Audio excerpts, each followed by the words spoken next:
بادئ توحید کے متوانوں، شمع رسالت کے پروانوں، السلام علیکم ورحمۃ اللہ وبرکاتہ۔ الحمد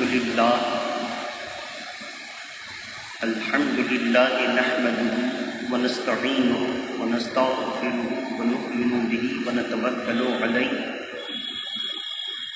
ونعوذ باللہ من شرور انفسنا ومن سیئات اعمالنا، من یهده اللہ فلا مضل له ومن يضلل فلا هادي له، ونشهد ان لا اله الا الله وحده لا شريك له،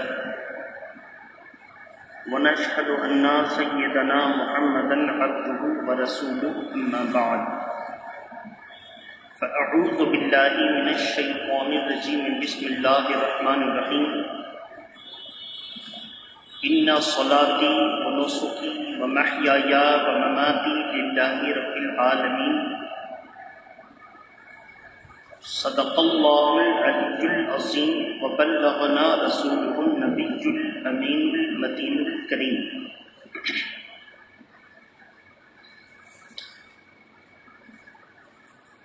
یہ فیضان نظر تھا یکے مکتب کی کرامت تھی،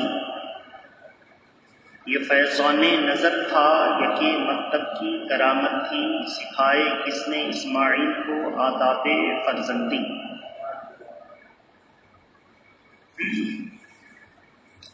عزیزان ملت اسلامیہ، آج ہم اور آپ اللہ تبارک و تعالیٰ کے بنائے ہوئے ذوالحجہ میں پہلے مہینہ آپ سے مخصوص حضرات حاضر ہو چکے۔ آپ سے گزارش کی گئی ہے کہ آپ ایک بہترین مسلمان اور بہترین شہری ہونے کی حیثیت سے عقل اور فکر کو بروئے کار لاتے ہوئے انگس مسجد کمیٹی کی طرف سے جو اعلان ہوا ہے کہ آپ 12:40 پر مسجد میں حاضر ہوں، اس پر عمل کریں۔ اس میں آپ کے لیے بھی بہتری ہے اور انگس مسجد کمیٹی میں جو انتظامیہ ہیں ان کے لیے بھی بہتری ہے، اور انگس مسجد کے پولیس کے اعتبار سے جو پھاڑی ہے، اس پھاڑی کے ضمن جو ہیں ان کے لیے بھی بہتر ہے، تاکہ وہ اگلوں کو جواب دے سکے اور کسی قسم کی کوئی بات پیدا نہ ہو جس کی وجہ سے مسلم سماج اوروں کی نظر میں گر جائے۔ اس لیے جو بہتر طریقہ تھا اس پر انگس مسجد کمیٹی نے اعلان کیا۔ ہم تائید کرتے ہیں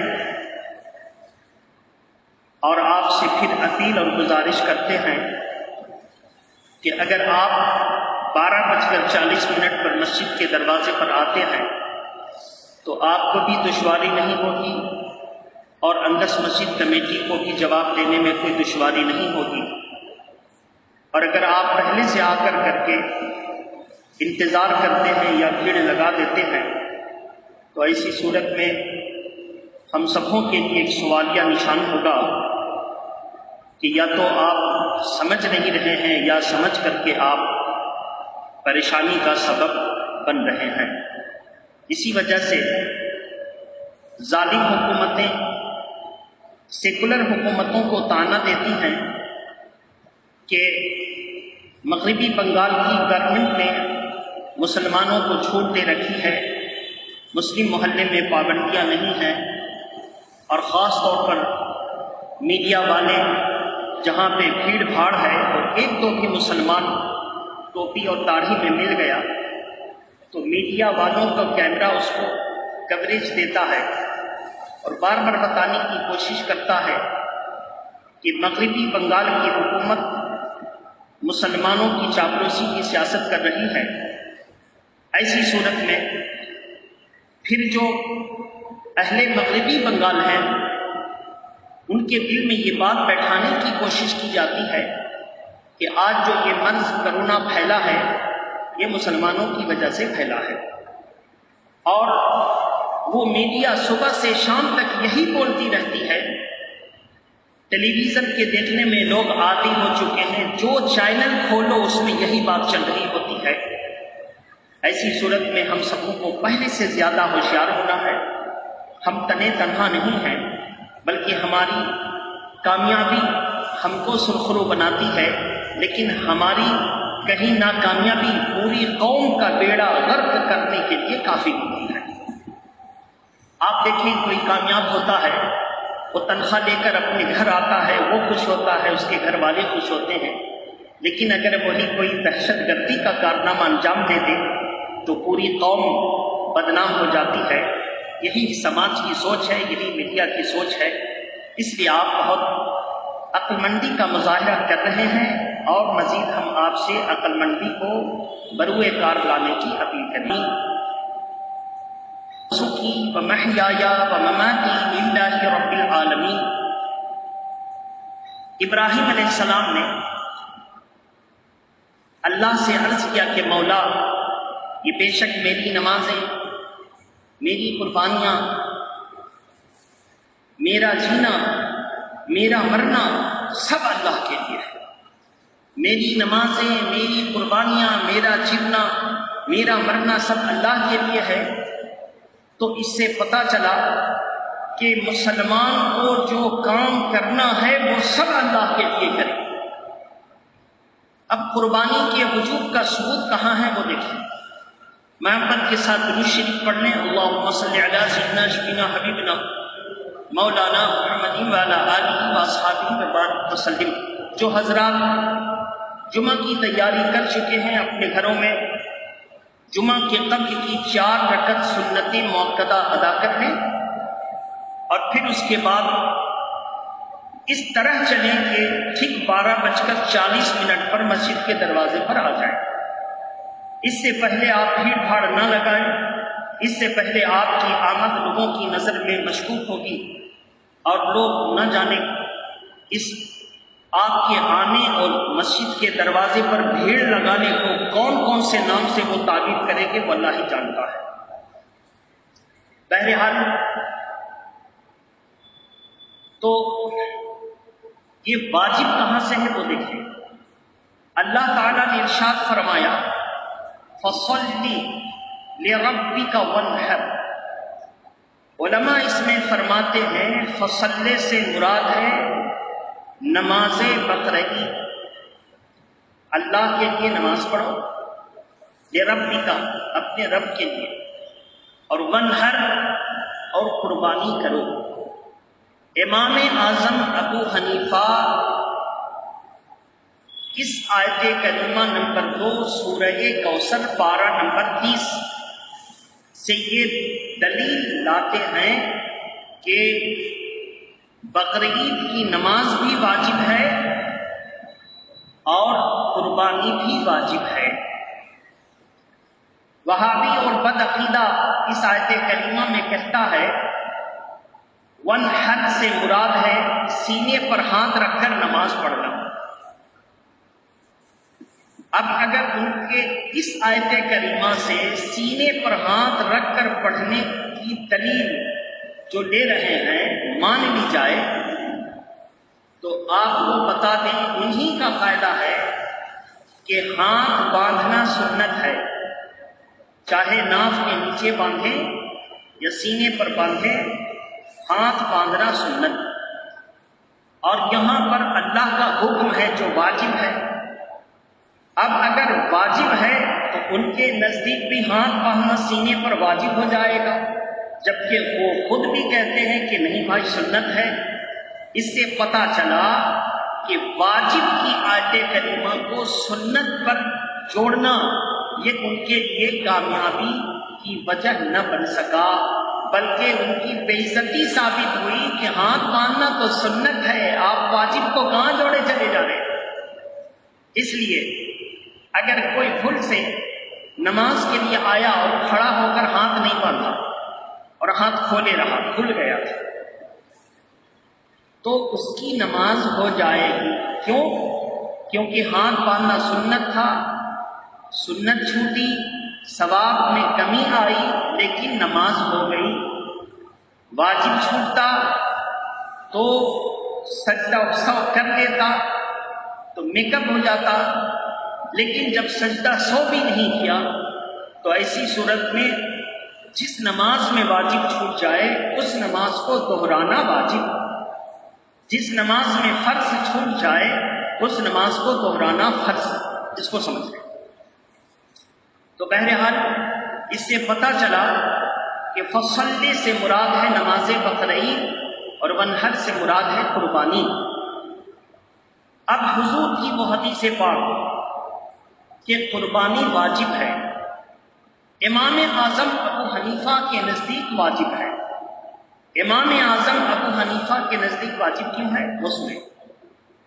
اللہ کے پیارے نبی صلی اللہ تعالی علیہ وسلم نے ارشاد فرمایا، مفہوم حدیث، جس کو قربانی کرنے کی استطاعت ہو اور وہ قربانی نہ کرے، مطلب احراق الدم نہ کرے، جس کو قربانی کرنے کی استطاعت ہو، استطاعت کس کو ہوگی؟ اس کے لیے 5 شرائط ہیں۔ کتنی شرطیں؟ 5، 4 پائی جاتی ہیں، 1 نہیں پائی جاتی۔ پہلی شرط ہے قربانی جس پر واجب ہوگی اس کا مسلمان ہونا، غیر مسلم پر واجب نہیں۔ قربانی وہابی پر واجب نہیں، دیوبندی پر واجب نہیں، شیعہ پر واجب نہیں، اہل حدیث پر واجب نہیں، اس لیے کہ جو قرآن اور حدیث کے خلاف اللہ اور اس کے رسول کی توہین کر دے وہ مسلمان ہی نہ رہا، قربانی کہاں سے واجب ہو؟ تو بہرحال اس سے پتہ چلا کہ اگر کوئی وہابی اور دیوبندی سے کوئی اپنی بیٹی کی شادی کر دے اور چاہے جتنی خرچ کر کے شادی کرے مگر وہ دنیا کا دکھاوا ہوا نکاح ہوا ہی نہیں، ہاں اس شادی کو کیا کہیں گے؟ گورنمنٹی شادی۔ کیا کہیں گے؟ گورنمنٹ کافر کی نظر میں میرج تو ہو گیا لیکن شریعت کی نظر میں نکاح نہیں ہوا، شریعت کی نظر میں عقد مسنونہ نہیں ہوا۔ تو جو اپنی بیٹی کا نکاح یا اپنے بیٹے کا نکاح کسی وہابی دیوبندی کی لڑکی سے کر دیتا ہے اور لڑکی بھی وہابیہ اور دیوبندیہ ہے تو اس کا نکاح ہوا ہی نہیں، اس کے جتنے بچے ہیں ان کا نطفہ ثابت نہیں ہے۔ ایسے لوگوں کو اپنے پڑوس میں جگہ دینا حرام، جو ایسے لوگوں کو اپنے پڑوس میں بسائے ایسی صورت میں اللہ اور اس کے رسول کا عذاب اس پر ہوگا کہ دنیا بھی اس کی خراب ہوگی اور آخرت تو خراب ہوگی ہی، یہ اس کی ذمہ داری ہے۔ اس لیے مسلمان جہاں دیکھیں کہ یہ اپنی لڑکی کی شادی وہابی سے کر دیا ہے تو مسلمان اس کو تنبیہ کرتے رہیں کہ تنبیہ سے عاجز ہو کر یا توبہ کر کے سنی بن جائے یا گھر چھوڑ کر بھاگ جائے، تاکہ پورا محلہ اللہ کے عذاب سے محفوظ ہو جائے۔ شریعت کا جو حکم تھا وہ میں نے رکھ دیا۔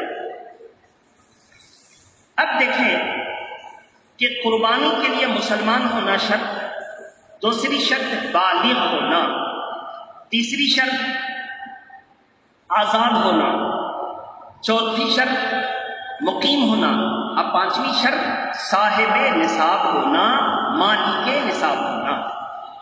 ایک شرط اس میں کم ہے، 5 شرط میں سے ایک شرط آج پائی نہیں جاتی، وہ کیا ہے؟ آزاد ہونا، اس لیے کہ غلامی کا دور ختم ہو گیا۔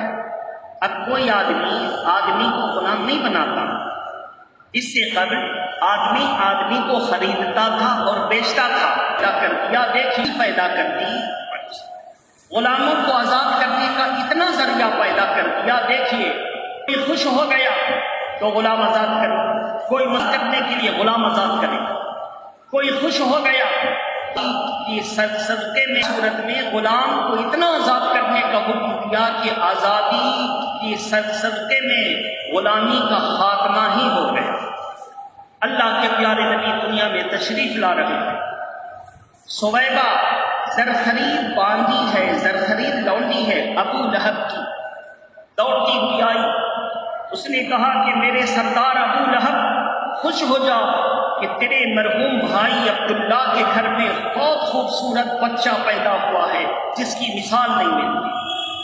ابو لہب بت پرست ہے، نبی کی پیدائش کی خوشی پر نہیں، اپنے بھتیجے کی پیدائش پر خوشی مناتے ہوئے اس نے کہا کہ میری باندی، تو نے مجھ کو خوش کیا، جا میں نے تجھے آزاد کر دیا، اسی انگلی سے آزاد کیا، جا میں نے تجھے آزاد کر دیا۔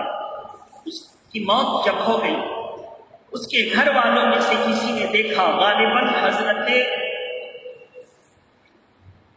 عبداللہ ابن عباس، حضور کے چچا کے بیٹے ابن عم نے خواب میں دیکھا کہ ابو لہب بولتا ہے کہ تم سے جدا ہو کر مجھ کو کوئی راحت نصیب نہ ہوئی، ہاں پیر کے دن اس انگلی سے میں کچھ پلا دیا جاتا ہوں جس سے مجھے پورے ہفتے کی تکلیف مجھ سے رفع ہو جاتی ہے اور راحت ملتی ہے، راحت محسوس کرتا ہوں۔ پوچھا کہ اسی انگلی سے کچھ پلا دیے جاتے کیوں؟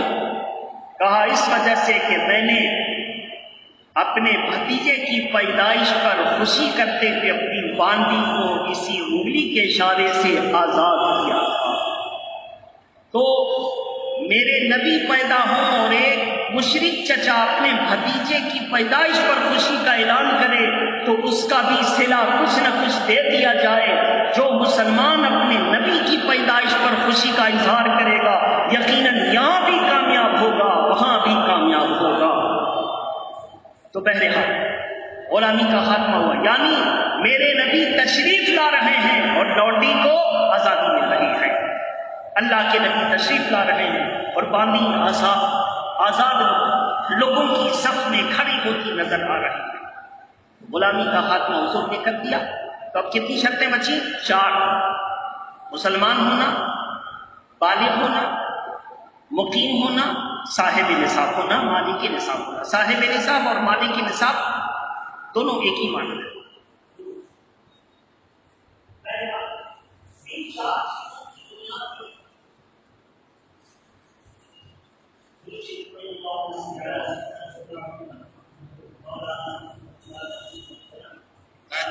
آگے کی تبارک وسلم صلی اللہ علیہ وسلم یا رسول اللہ صلی اللہ علیہ وسلم، ان 4 وجوہ کی بنیاد پر قربانی واجب ہوتی ہے۔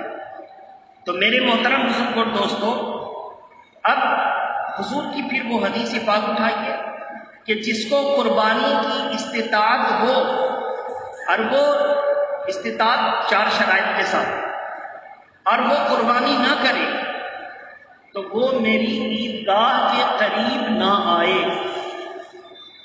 اب سوچئے، حضور نے نماز پڑھنے کے لیے بلایا، لیکن جس کو رہتے ہوئے قربانی نہ کرے، حضور نے اس کے لیے تنبیہ کرتے ہوئے انتباہ کے لفظ استعمال کیے کہ میری عیدگاہ کے قریب نہ آئے۔ تو اس سے ثابت ہوا کہ قربانی نہ کرنے والا مجرم ہے۔ تو اس سے پتہ چلا قربانی کرنی واجب ہے۔ تو قربانی کرنی واجب، تو قرآن مجید کی آیت سے بھی ثابت اور حدیث پاک کہ وہ میرے عیدگاہ کے قریب نہ آئے، اس سے بھی ثابت کہ قربانی کرنی واجب ہے۔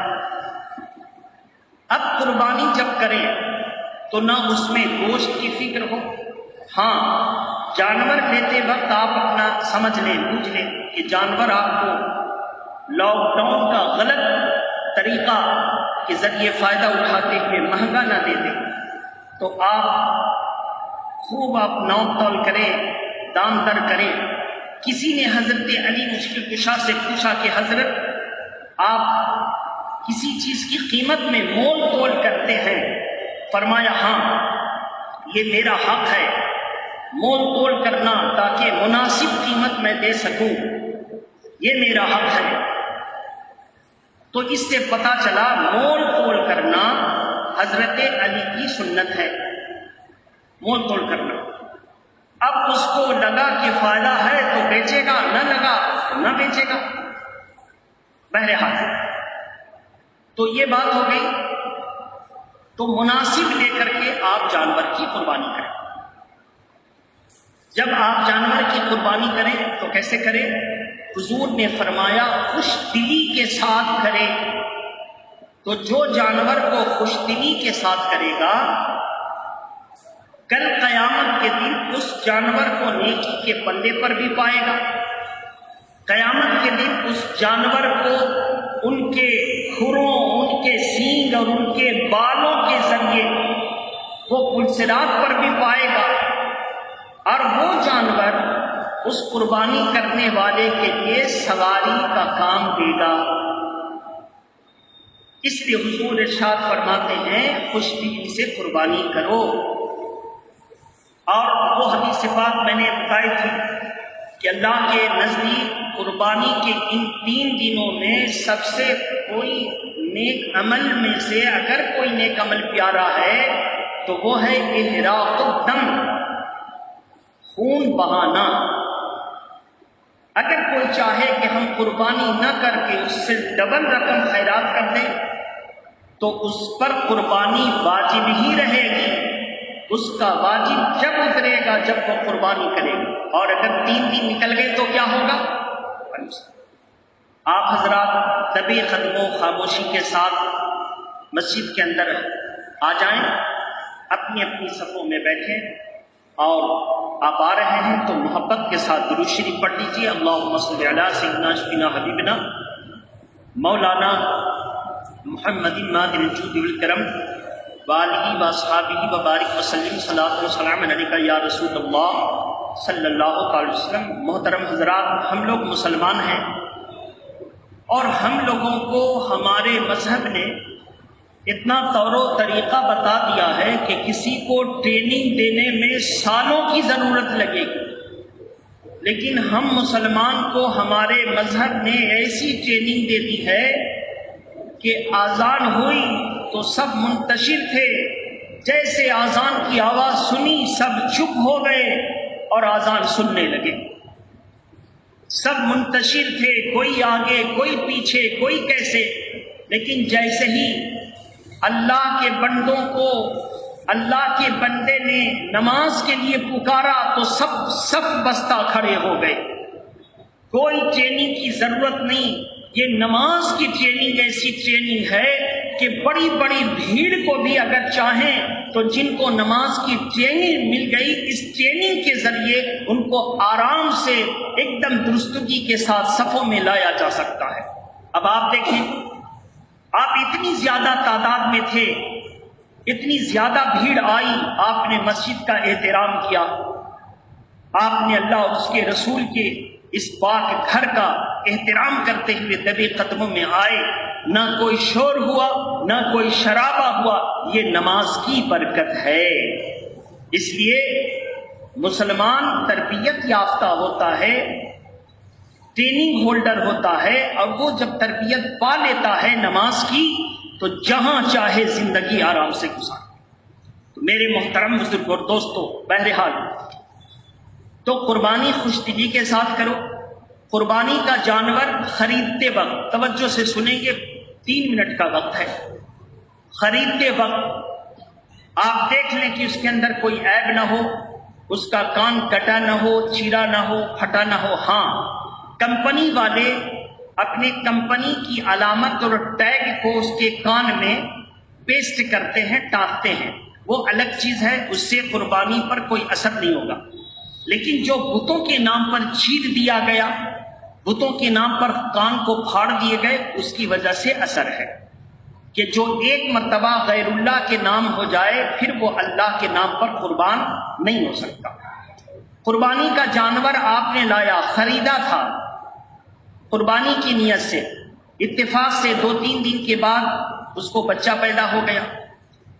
اب وہ بچہ بڑا ہو گیا، اب 2 سال کے بعد آپ چاہیں کہ اس کو قربانی کر دیں تو نہیں کر سکتے، چونکہ وہ پورا جانور قربانی کے نام پر آیا تھا، پورا جانور، اور اس کے پیٹ میں بچہ تھا، وہ بھی اللہ کے نام سے ہو گیا، دوبارہ اللہ کے نام سے اب کیا کریں گے؟ اس جانور کو کسی غریب کو زندہ جانور صدقہ کر دیں گے، کسی غریب کو زندہ جانور صدقہ کر دیں گے۔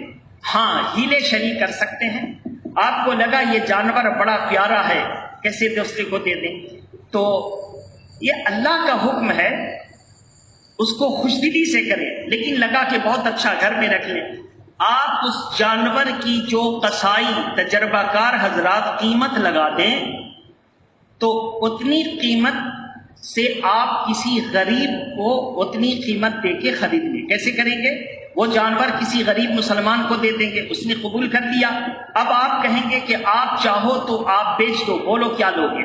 اس نے کہا بھیا جو قصائی بولے گا اتنا لے لیں گے۔ قصاب کو آپ نے دکھایا، تجربہ کار لوگوں کو دکھایا، کہا اس جانور کی قیمت 2000۔ پھر آپ نے اس غریب کو 2000 دے کے جانور خرید لیا۔ اس ہیلے شرعی سے وہ اب قربانی کے قابل ہو گیا۔ اب آپ اس کو پوسیں پالیں اور قربانی کے لیے تیار کریں۔ یہ ہے، جانور کو دودھ نکل گیا تو اب دودھ آپ نے پی لیا ہے، تو دودھ کی رقم جو آپ کے ہاں پہ رقم ہے 40 روپیہ، 45 روپیہ، 30 روپیہ جو بھی ہے، آپ اس کو خیرات کر دیں۔ لیکن بہتر یہی ہے کہ آپ دودھ ہی کو کسی غریب کو دے دیں۔ پھر آپ کو لگا کہ کھانٹی دودھ ہے، خالص ہے، تو آپ نے اس غریب کو 40 روپے پکڑا کر 1 کلو دودھ واپس لے لیا۔ اگر 1.5 کلو ہے تو 60 روپے پکڑا کر کے 1.5 کلو دودھ واپس لیا۔ یہ ہیلے شرعی ہے، جائز ہے۔ اس سے کیا فائدہ ہوگا؟ آپ نے اللہ کے لیے جو جانور خریدا تھا اس سے جو نفع ملا وہ بھی اللہ کے لیے آپ نے دے دیا، وہ بھی آپ نے اللہ کے لیے دے دیا۔ تو بہرحال اونٹ کا دور تو نہیں ہے، اونٹ کا مسئلہ بتانا ضروری نہیں۔ ایک مسئلہ بتا دیں، اونٹ کسی نے خریدا، اس نے سوچا کہ ہم اس پر سواری کر لیں، چونکہ اونٹ بیٹھنے کے لیے بھی کام آتا، گوشت کے لیے بھی کام آتا اور دودھ کے لیے بھی آتا، تو اب وہ سوار نہیں ہو سکتا، کرائے پر نہیں دے سکتا، کیونکہ اس کو آپ نے قربانی کی نیت سے خریدا۔ قربانی کی نیت سے جو جانور خرید لیا، تو ایسی صورت میں اگر وہ غریب آدمی تھا، اس پر قربانی واجب نہیں تھی، اس کے پاس 27,500 روپے نہیں تھے، جن کے پاس 27,500 روپے کا سونا یا اتنی رقم کی چاندی یا اتنی نقد اگر موجود ہے، اس پر قربانی واجب ہے۔ جن کے پاس اتنی مالیت نہیں ہے اس پر قربانی واجب نہیں۔ تو اب اس پر واجب نہیں تھی، مگر شوق تھا کہ اللہ کے لیے کریں، تو قربانی کا جانور خریدا تھا، اور خریدا تھا تو تندرست تھا، لیکن قربانی کی دن آنے سے پہلے بیمار پڑ گیا، تو اس غریب آدمی کو اسی کو قربان کر دینا ٹھیک ہے، چلے گا، چونکہ غریب ہے اس پر قربانی واجب نہیں تھی، جو جانور ہے اسی کو قربان کر دے۔ لیکن اگر امیر آدمی ہوتا، صاحب نصاب ہوتا، 27,500 روپیہ کی مالیت اس کے پاس ہوتی، تو ایسی صورت میں بیمار جانور اتنا بیمار ہو جاتا کہ قربان گاہ خود سے چل کر نہ جا سکتا تھا، تو ایسے جانور کی قربانی ناجائز ہے۔ کیا کریں گے؟ اب اس کو کیا کریں گے؟ بیچ دیں گے، بیچ کر کے جو پیسے کی کمی آئی اس میں اور پیسہ ملا کر کے دوسرا جانور خرید لیں گے۔ یہ شریعت کا حکم تھا جو میں نے بتایا۔ انگس مسجد کمیٹی کی آج پولیس میں کمیٹی، تمام کمیٹیوں کی میٹنگ ہے، تقریباً 6:35 پر، اور آپ لوگوں کو اس میٹنگ کے بعد بتایا جائے گا کہ عید کی نماز کے لیے کیا کرنا ہے۔ ہم صرف اتنی گزارش کریں گے کہ عید کی نماز ہوگی انشاءاللہ، بولیے انشاءاللہ، بقرعید کی نماز ہوگی، لیکن اس کا قاعدہ کیا ہوگا، طریقہ کیا ہوگا، آپ سب کو کچھ تو ظاہر کر کے کچھ چھپا کر بتا دیا جائے گا۔ اس پر آپ عمل کریں، اور اس طرح عمل کریں کہ کوئی شور شرابہ نہ ہو، تاکہ ہمارا مذہبی کام بھی ہو جائے اور حکومت بھی ہمارے معاملے میں مداخلت کرنے کا اس کو موقع نہ ملے، اور کسی دشمن کو ہمارے معاملے کی خبر تک نہ ہو۔ اس کو ذہن میں رکھیں۔ آپ اپنی مسجد کمیٹی کے مائک کی طرف دھیان دیے رہیں۔ ہم لوگوں کا جو آپ سب کے بھلائی کے لیے اور اللہ رسول کے قانون کے مطابق معاملہ ہوگا وہ پیش کرتے رہیں گے۔ شرط ہے کہ آپ کو اعتماد پورا رکھنا ہے کہ جو ہو رہا ہے وہ صحیح ہو رہا ہے، اور اس برے دن میں کوشش کیا جائے کہ ہم لوگ بچیں۔ یہ وائرس اب اپنا ناک و نقشہ بدل رہا ہے۔ پہلے علامت تھی کہ بخار آتا تھا، اب وہ سب علامت نہیں آتی ہے۔ ایسی صورت میں محققین الگ الگ رائے قائم کر رہے ہیں۔ بہرحال کل سے زیادہ آج ہم سب کو بچنا ضروری ہے، کل سے زیادہ بچنا ضروری ہے، تو بچیے، اپنے آپ کو بچائیے اور کوشش بھی کیجیے کہ ہم سے کسی بھائی کو تکلیف نہ پہنچے۔ مثلاً اگر کسی کو سردی، نزلہ، زکام، کھانسی، باسی، کوئی ایسی علامت، بدن میں کمزوری، ویکنس اگر محسوس کرتا ہے تو وہ مسجد کی طرف نہ آئے، صرف مسجد ہی کی طرف نہیں، بھیڑ بھاڑ علاقے میں نہ جائے، اپنے گھر والوں کے پاس بھی نہ